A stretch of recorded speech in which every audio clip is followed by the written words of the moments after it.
first series, I began unravelling the story of this spectacular and historic nation by travelling from Athens, around the Peloponnese and up to the Ionian Islands. It took in parts of the country that lots of tourists know well, but in amongst the popular places were hidden gems undiscovered by the holidaying masses. This series, I'm back on board my beautiful boat Mianozoi and heading to a region of Greece I haven't spent much time in. The plan is to skip between the islands, taking in the sights of the northern Aegean. It'll be a journey of discovery where I'll be digging deeper into the fabric that makes Greece so unique and immersing myself in a centuries-old culture unlike anywhere else on Earth. In this episode, I'll be exploring 7,000 years of history from one of the earliest settlements in Europe to a modern-day Air Force base. Plus, I'll learn about the local cuisine and landscapes of Lymnos that make it so special. Lymnos has a very unique geography, shaped a bit like a W or a horse.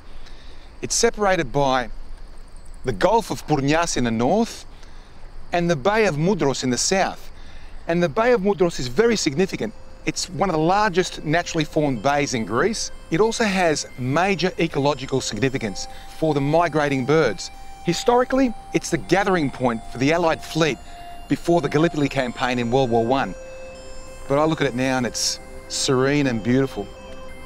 The view from the mountain at Kataloko gives you a great understanding of the island's topography. If you have the time, it's also worth visiting one of the quaint villages for a coffee or a bite to eat.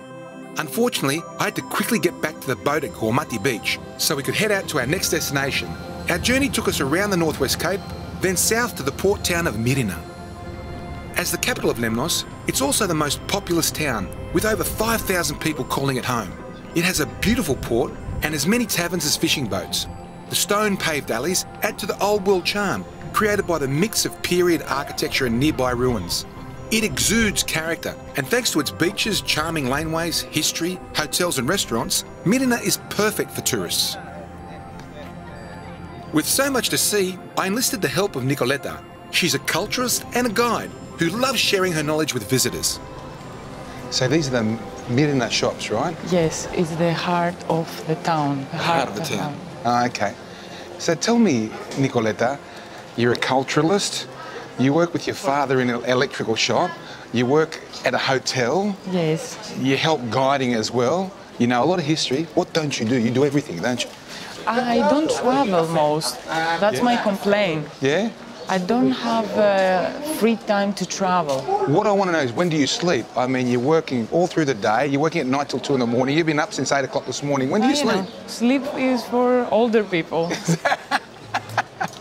A lot of the young Greek people from the islands, like the small islands like this, leave and go elsewhere. Why haven't you left? During winter, I travel in the mainland. And during summer, I do this job because I like to talk about my beauty of the island. I like to show the beautiful things, how amazing is life in the island. Now, you're selling the island to me now. Come on, don't sell the island to me. Maybe. Come, let's go up to the castle. Let's go.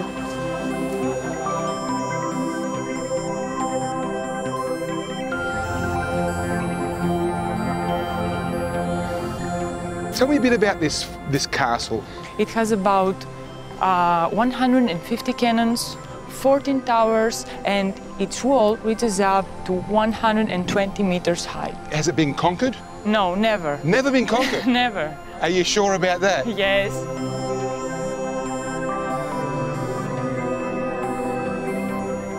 This is pretty enormous. I can understand why it was never conquered. Yes, this is one of the two entrances. The main entrance is at the south side and the second entrance is at the northern side.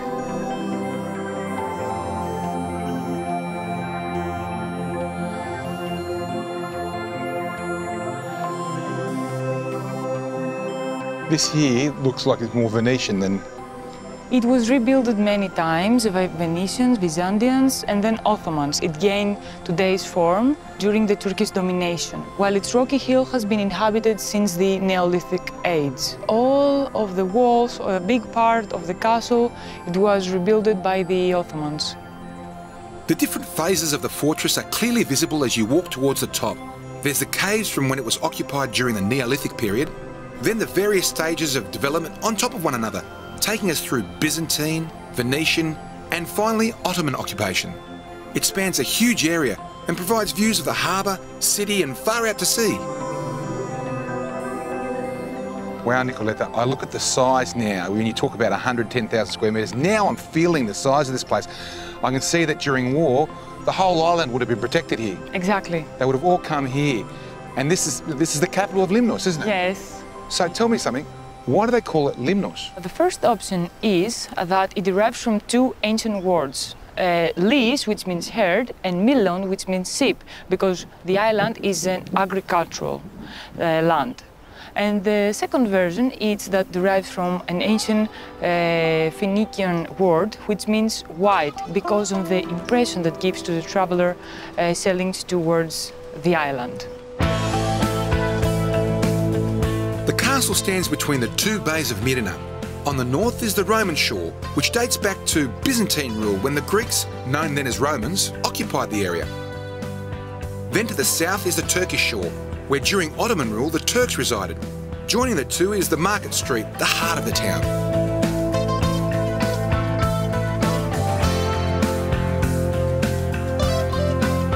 Well, I'll tell you what, it's late in the day, we've had a big day, and I need to have my afternoon siesta, so can we go back to the boat? I agree with you. Thank you very much.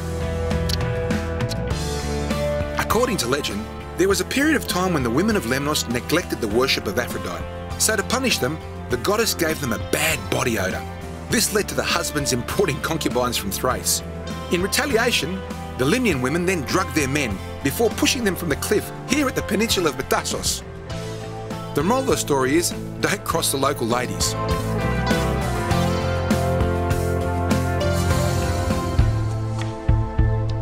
The topography here is unlike the majority of Greek islands. Between the mountains there are fertile plains, where crops like wheat, barley and sesame are grown. It's long been a breadbasket of Greece. In fact, Lemnos was Constantinople's granary during Byzantine times. In those days, everything was done by hand. The earth was tilled using beasts, and what today takes a matter of hours would have been several days' toil. Compared to modern crops, the yield would have been relatively small. More efficient farming practices and better seed means a larger harvest. Still today, once the locals have what they need, the remainder is shipped around the country. Naturally, what's grown on an island is going to influence the local cuisine. Here, they make a noodle-like pasta called flomari, and after an early start and no breakfast, I was starving.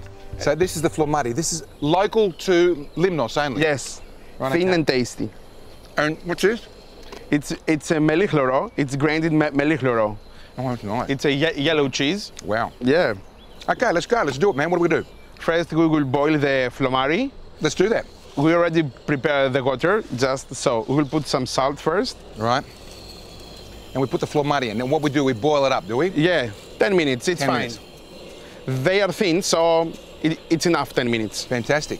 I'm hungry. Let's make sure it's less than 10 minutes. Can we do told that? you. Can we push it along? Quick. Fantastic. An occasional stir between grating the cheeses keeps the pasta separated. Here in Limnos, they make the white Galathaki cheese and the yellow melichloro. The former of the two makes a base layer in the dish before the flomari is added on top. And oh yeah, that looks nice. What's this made with? Egg, local type of flour, Yep. and goat and sheep milk. About an inch of pasta is followed by a layer of melichloro before yet another coating of flomari was added. Very quick recipe. I love this recipe. Beautiful olive oil. The aroma. Let's finish with the cheese. We will Cheese. put the rest here, a lot of, because it's the finishing and we need more. We only put the yellow cheese on. We don't put the... Yes. The Galathaki. We need to be crispy. Right, okay. Let's do the best part of the recipe. Wow. And this makes it crispy. Oh, wow. Come closer if you want to smell. It's sizzling, and I'll tell you what. Oh, I'm sitting down ready to eat this. I'm in the mood for this, and I'm starved, man. And it's warming up. The cheese is melting now through the pasta. Exactly. Because the pasta's already hot. Yeah. I can see it's a hard crust now on the surface. I think we are ready. I hope Helen is watching this. Helen, I hope you're watching this. It's important that you make this for me, okay? Can we try it? Oh, of course. Let's bring a plate over. Let's go, let's go, let's go. Oh, yeah.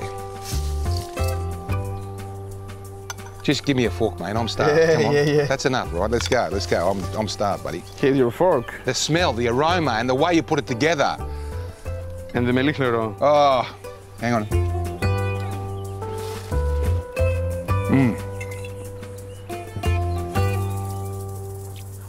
It's very different. It's very different. I've never tried anything like that. The cheese and the pasta are very different to what I'm used to. Okay. They're very nice. Your grandmother was a gun, mate. Yeah. She was awesome. She goes. Is she still alive? No. She passed away 4 years now. Well, mate, she's living through this recipe. Yes, sure. You're a legend, buddy. You're a legend, man. You're a legend. Thank you very much. Nice to see you. Now you can go because I'm going to finish eating this. Okay. Maybe I should just go straight for that. You know, put my foot that way. Yeah, they can't have any, no? Now you can choose the part you like. Yeah, that's right. That's right.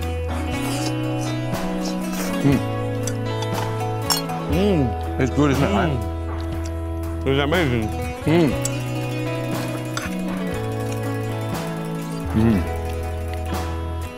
I'm getting deep into the melíchloro. Into that kalafaki. That's kalafaki.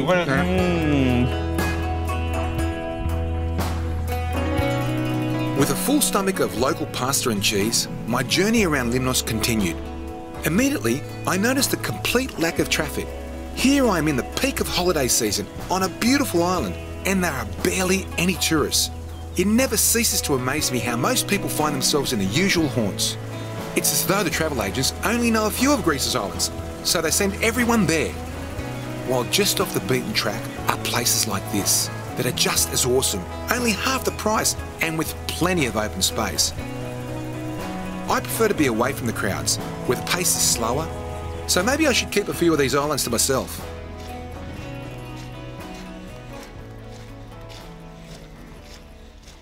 We're here in Aliki, 18,000 square metres of, my understanding, the largest inland salt lakes in all of Europe. But more importantly, it's very significant ecologically. It's a migrating path for almost 30 species of bird. Even the flamingo, yes, the flamingo comes here. Almost 5,000 of them in winter. It's absolutely enormous. And have a look at this salt. It's really special. Just underneath it is a bit of water. You can feel it, it's very pungent, but that crystal structure, you'd think they'd mine for salt here, but they don't let them do that because it's protected by the European Union and the Greeks. They protect it well. Yes, there's a few footsteps here and there, but it's an awesome place. You've got to come here, it's fantastic.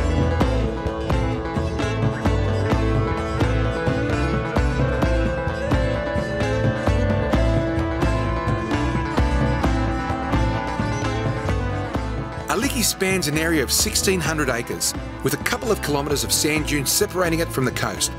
In winter, the lake fills with water, and with that comes the nesting birds. However, during the summer months, it's quite the contrast, turning into a salt pan with seemingly little life. The salt-crusted earth goes as far as you can see, and a walk across it gives you a feeling of isolation. It's barren, hot and dry. What's more, the glare is like being in the snow on a sunny day, so you definitely need sunglasses. If you do come here, take a selfie and see if anyone can pick where you are. Most will probably think Central Australia or somewhere in Africa. It's hard to imagine Greece has landscapes like this.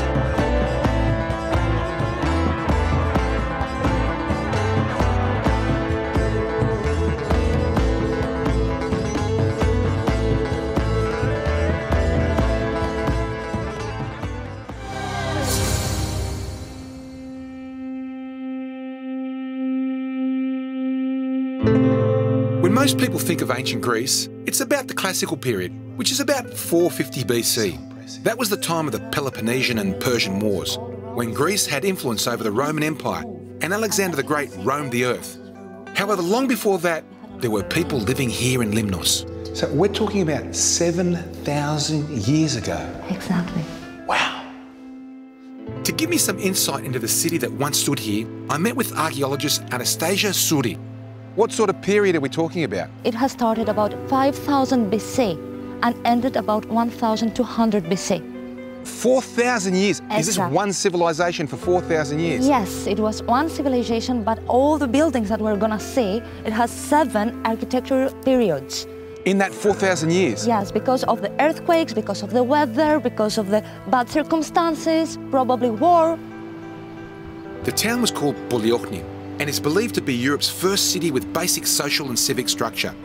It prospered because of its safe mooring facilities, and the location made it an excellent trade link between the Aegean and Asia Minor. From here, goods from the Far East and even Africa could find their way into Europe. Its main rival and trading partner was the legendary city of Troy.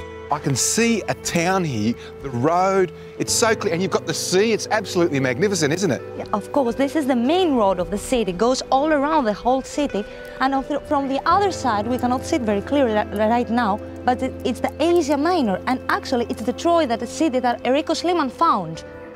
The wealth of Polyokni is most apparent in the ruins of the mansions. The palace-like megalons would have housed the wealthy, who no doubt lived in relative luxury. There are many houses, very small houses, but there were many social studies in this area. We found 3 or probably 4 megaron, where the rich people used to stay. Right, and is this one of them, is it? Of course. 1 room, 2 steps, 2nd room. As you can see, it's very big. I can see this little space here. It looks like a roundabout. Oh, no, it's not. It's a central square of the city. Wow. Yes, you can see, of course, the well. It was also the oven in this area, so they were coming here, and it belongs to the community. They were melting the metals. So this is where it all happened. This is where people congregated. Exactly. So where's the Parliament building now? I'm waiting for the Parliament building. We have to walk just a little bit more. Let's go. Let's go. From above, you can see the order and structure of the city. The scale is awe-inspiring. And of course, this is the most important building in this area. It's the granary. In this area, we found thousands of seeds. So it was very, very important for the community, for the life in the community, especially in the winter. It's amazing, it's huge. So this basically fed this whole community through winter. So they stored it in summer, and in winter they had this granary. It's unbelievable. You can really tell that this was an organised city. Exactly. Wow. But I'd like to show you the most important building in this area. It's the Parliament. It has 2 rows of seats, so all the elders of the community, they used to go in this area to talk about the problems of the community. And also, the reason that we have focused, and we call this the area of the democracy of Lήμnos, is because from the other side, like we saw before, it was the granary. So 2 public buildings at the same area, close to the main gate. Wow. I mean, I now understand, from the depth that we've gone through here, basically you've got military, you've got a food source, and you've got politics all together in this community. It's absolutely awesome. I've been to Akrotiri in Santorini, and it's raised up there, but this is the best site I've ever seen. I totally agree with you. Yeah, this is absolutely awesome. This may well have been the birthplace of modern urban living. It was remarkable to be standing in Europe's first organised town, where people worked as a community, grew crops, spawned the art of metallurgy, and traded with the known world.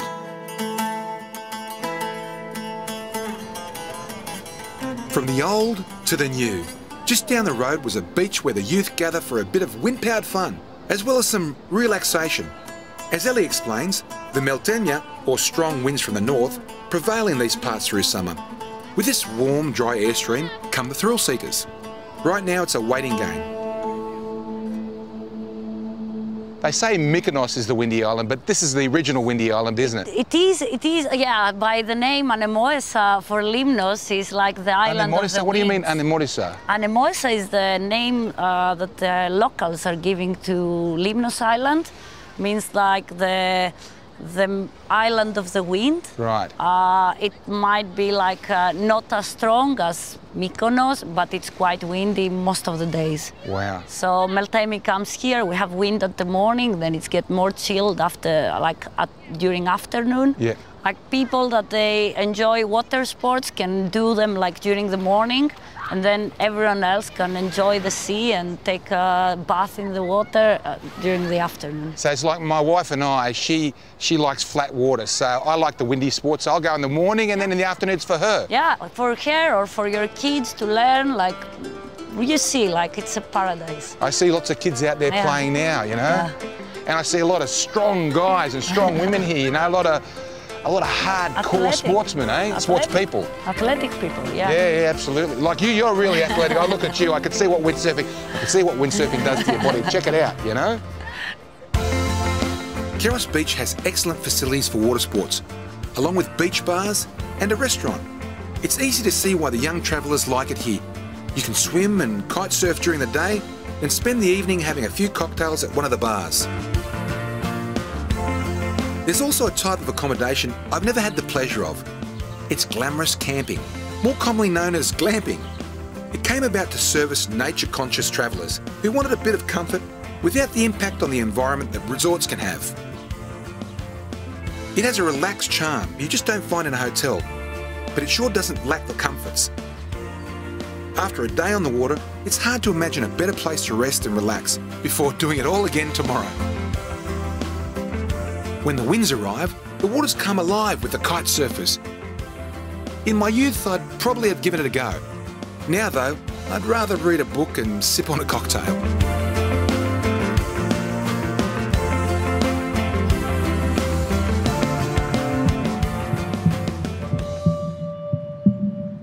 Over the centuries, Greece has had several ruling powers, some more oppressive than others. During the Ottoman period, one way they sought to maintain their control and repress the people was to crack down on Christianity. Non-Muslims across the empire were second-class citizens, and at a minimum had to pay the jizya, which was a tax imposed upon them if they wanted to practice their faith. In some corners of the domain, they banned other religions altogether, which forced people to observe their beliefs in secrecy.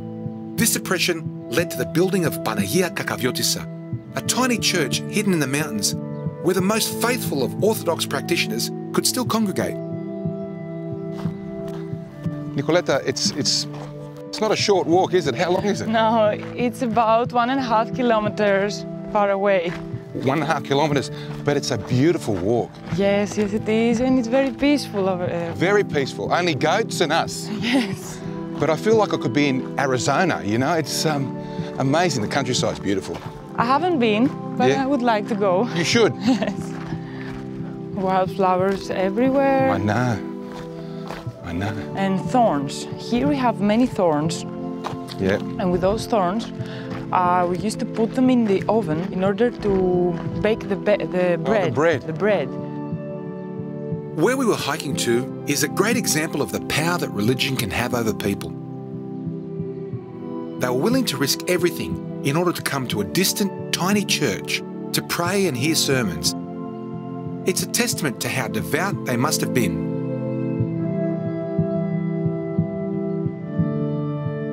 Oh, wow. Nicoletta, this looks absolutely... Unique? Unique. I don't know if that's enough of a word for it.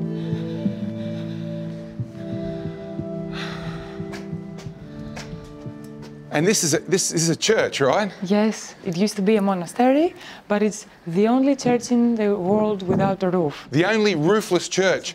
But look at the view that the priests or the monks would have had. I mean, there isn't a more pleasant place to be, serene. Breathtaking and peaceful also. So what is the history of this church? It is known since the 13th century as a monastery, and the monks built this church by their own hands. The last monk gave the picture to a family that stays near the village Kondias to preserve it and keep it through the years. And every second day after Easter is the tradition that this church has the annual celebration. Here, so it's just once a year? Yes. They only use this once a year, but I see all these icons, it's amazing. I might just have a quick look inside. Yes. I'm allowed to go in there, aren't I? No? No. I shouldn't go in, okay, all right. Let me have a peek. Okay. Wow. It's fantastic that this church is still here today. Apart from being a perfect place for parishioners, it's also a fitting reminder of past repression. Today we have religious freedom. That said, there's no denying the church in Greece does wield some power. This is absolutely magnificent, isn't it? Yes, yes. It's and the contrast to this dark spot to the light, it's just absolutely magnificent, you know? The hills, the agricultural land. And it's so unique. We're in a spot that's nowhere else in the world. This is it. Exactly. Fantastic. If you weren't aware of the church's existence, you'd never find the place. You would have to be pretty lucky to be traipsing around the countryside, walking through prickly bushes and scrambling over rocks to stumble across the place. It's no wonder it remained undiscovered by the Ottomans.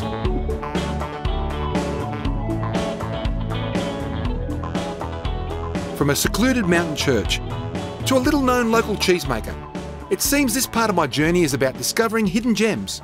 Tell me all about this. I see these baskets, I see milk there, I see this crate here. This is not the normal way of making cheese, is it? No, no. This is the most traditional and oldest way that they were making cheese many, many years ago. So I don't know, what are you doing right now? What is in here? What are you up to? I have the milk in here, which was in which I have put the yeast before, and now it's the time that I have to cut it off so that I can put it in the small baskets. What sort of milk is that? It's 60% of goat and 40% of sheep. I've never heard that before, where you mix goat's milk with sheep's milk to make cheese. Yes. Is that just local in Lήμnos, is it? I think it's local in Lήμnos. And what do you call this cheese? Depending on the way you are preserving it afterwards, the one part is kalathaki and the other is melichloro. So tell me, what's going to happen now? Now I'm going to take the little basket. The little kalathaki, as we say. Kalathaki, as we say. And I will put in the cheese. Oh, wow. And I will put it in here. Oh, so it's straining through the basket. That's right, to strain. And the liquid goes And the liquid goes into this little thing here. Do you use that again? You can use it, but we give it to the pigs. And tell me then, what happens now that they're full? What do you do? Then they will rest for 1 hour, and in 1 hour I will turn them upside down. How do you do that? What do you do? I will take the cheese, I put it here. So it's hardened by then, sort of hard. That's right. You turn it around. Then so that every part of it takes the shape of the kalathaki. Of the basket. Yes. And then you turn it over, do you? I turn it over. And then what do you do after? After an hour about, I put salt. Yep. And then I leave it to rest until next morning. The next day? The next day. And the next day, I take it out of the basket. Yep. And either I put it in a tin with salt water if it's in a brine solution. Brine solution, if it is for kalathaki. Right. Or I put it in a box in the air. Right. If it is for melichloro. In my travels through Greece, I've discovered that each island has its own recipe for the production of cheese. There seems to be a competitive posture amongst islanders as to who produces the best. The number of variations is astronomical, from different mixes of goat, sheep, and even cow's milk, to varying curing times and methods. No two cheeses are alike, so the taste buds get a new experience from island to island, sometimes even from village to nearby village. Rina's Limnian Kalathaki cheese was right up there amongst the best I've tasted. It had a strong, vibrant flavour that would be the perfect accompaniment to a dry fig or biscuit and a strong coffee. Delicious is an understatement. It's beautiful. You like it? Yeah, it's absolutely. It's got a bit of a mizitra in it, a little bit of mizitra in it. Yes. I'll tell you what, I think I might take Rena home with me, okay? Helen, are you watching? What do I do? You know, she's a great cook. This is awesome stuff. Thank you, Rena. Thank you. Oh, fantastic.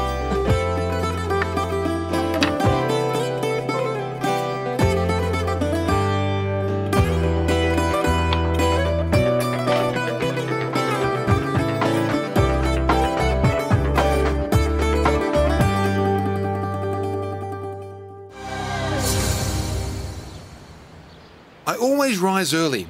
However, today, I set the alarm for 4 a.m. because I had a rendezvous that was planned a year ago.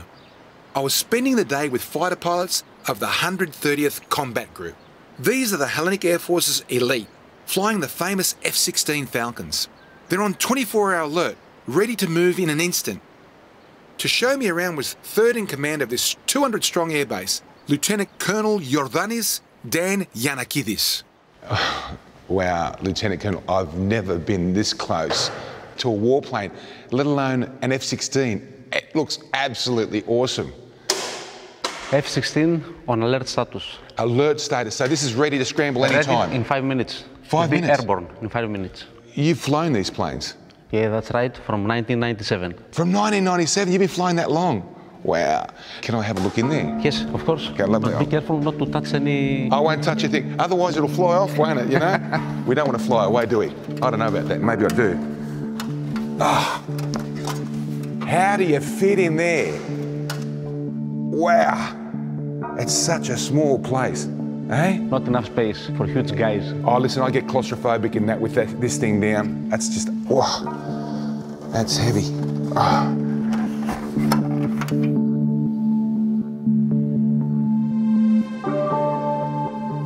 All the fighter jets on the base are fully armed and fueled, ready to go at a moment's notice. The crack unit of well-trained professionals can have the planes airborne within minutes of a call.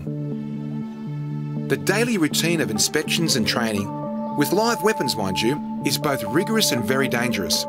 But they must stay at the top of their game to ensure they remain a deterrent to war. For decades now, they've maintained an impeccable record of not having to fire a shot in anger.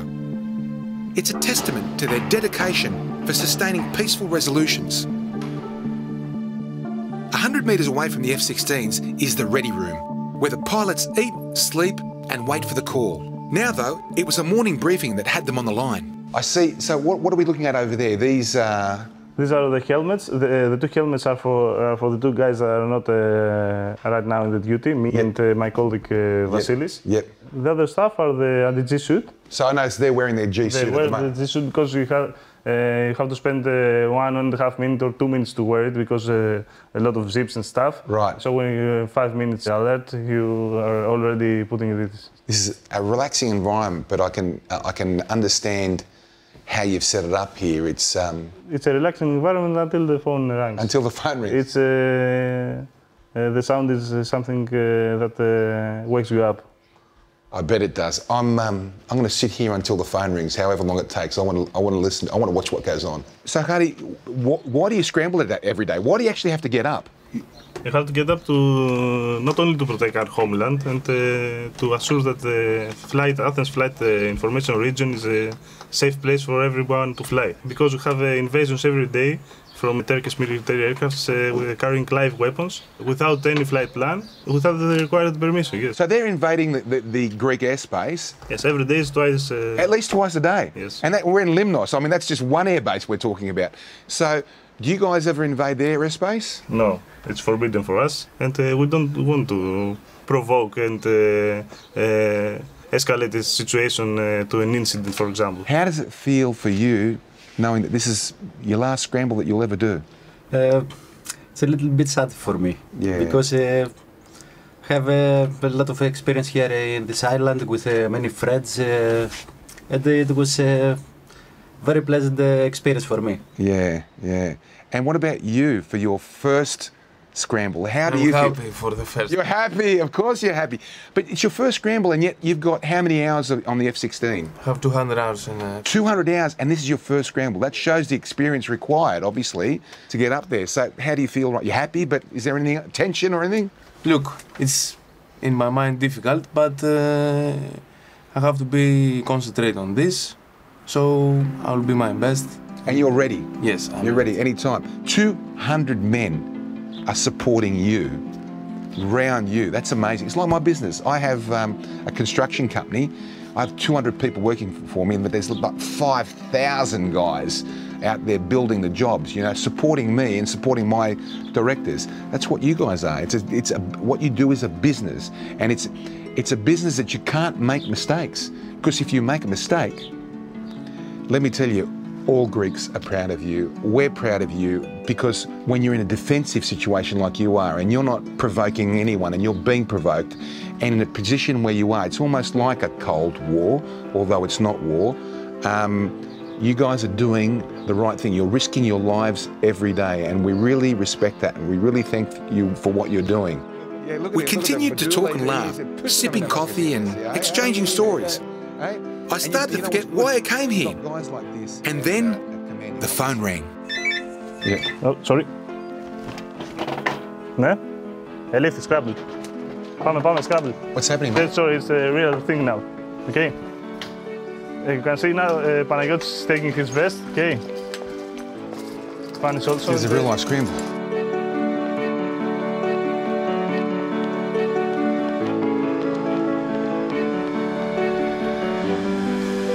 They told me before I came that there are between 1 and 3 real live scrambles a day here. Until now, I didn't believe it. Probably because I couldn't fathom why people would want to frequently commit such incursions into another country's airspace. Only when I saw it happen and could see the looks on their faces did it all sink in.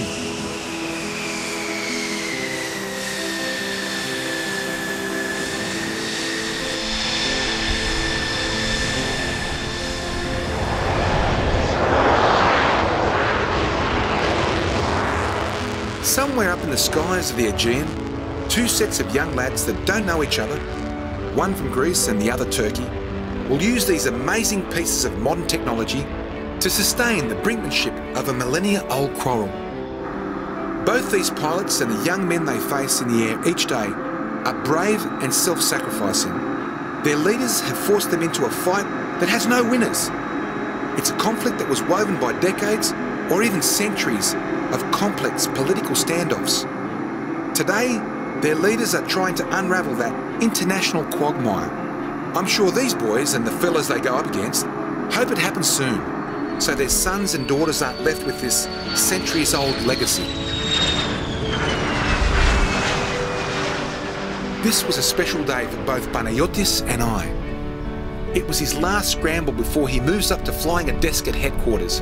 And for me, it was my first such experience. We shared coffee, life stories, family photos, and the pinnacle of adrenaline rushes, all in a single day. I made a great friend in him and all the boys at the 130th Combat Group.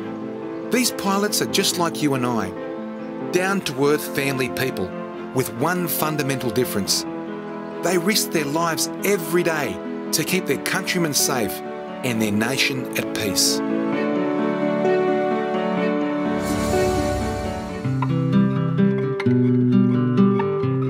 Weighing anchor, we moved around the south of the island from Myrina to Mudros Bay.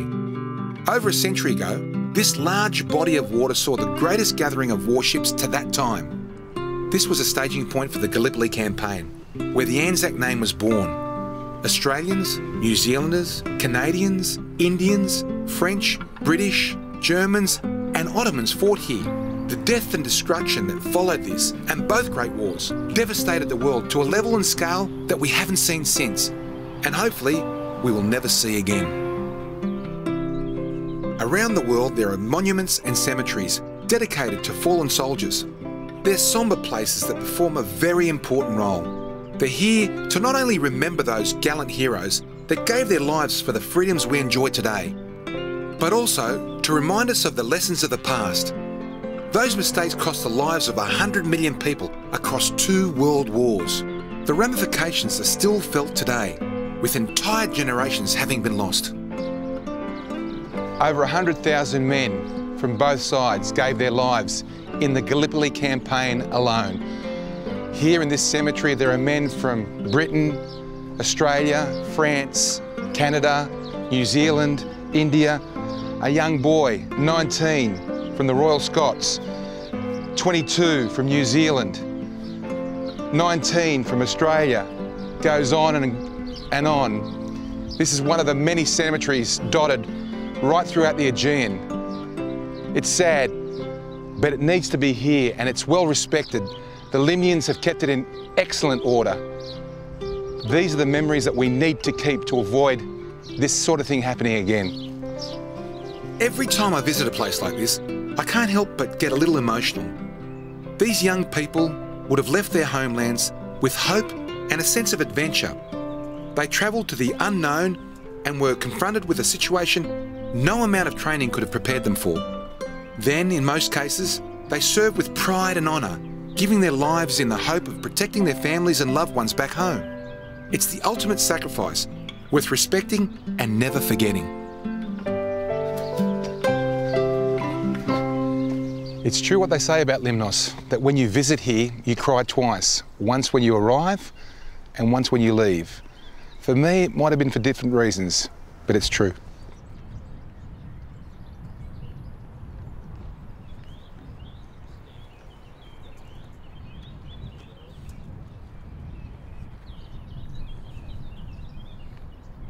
Leaving the peace and calm waters of Mudros Bay, we track south for around 50 kilometres to the island of Άγιος Ευστράτιος. It's a tiny landmass in the middle of nowhere, once known as the Isle of the Punished, because through the middle of the 20th century it was used as a prison camp. That's awesome. He's whacking the octopus to tenderise it. This is our day off. We shouldn't be filming. My researchers told me not to come here, but I came, just to step foot on that island, one of those 227. I'm going to have dinner at this taverna up here tonight. I'll tell you what it's like later. Tourists don't know anything about this place. It's not in any travel guides or brochures. Regardless, the meal at the tavern was not only fresh and homely, but the atmosphere inspired you to join tables with your unknown neighbours. This unconditional, friendly nature of the place is at the heart of what I love about Greek island living. They're not pretentious, and they have no expectations of you. Most folk just want to know a little bit about your story and what brings you to their quiet corner of the world. I don't think this island could be any more Greek. Nothing's written in English. There's no tourists. It's the only Greek island without tourists. Άγιος Ευστράτιος. Had an earthquake here in 1968, ruined the whole island, but they've slowly built it up to a population of about 150 people. Everybody's a local here, very quiet. The harbour's beautiful, only harbour you can actually swim in. If you want to come to a place that has nothing except for quiet and everybody's going to leave you alone, this is the place to come, I think. One thing you'll discover on these tiny islands is that the locals have a real passion for their home. Once they get to know you a little, they'll tell you where the best restaurants are, how to find the hidden beaches, or who to chat to if you want to learn some of the island's history. That small-town pride and sharing attitude is really refreshing. In the next episode of My Greek Odyssey, I'm headed southeast across to the island of Lesbos. Sitting just off the coast of Turkey, there are obvious influences from its neighbour. But like any Greek island, it has a truly unique personality. It's the third biggest island in the nation, with a rich and varied landscape. And as you'll see, it's a beautiful place with loads of history and wildlife, both above and below the water. Apart from visiting the landmarks and learning about its cultural identity, I'm also going to find out how Lesbos became the world's capital for ouzo. But before heading there, I had a date with a deck chair. I wasn't going to miss a spectacular sunset like this.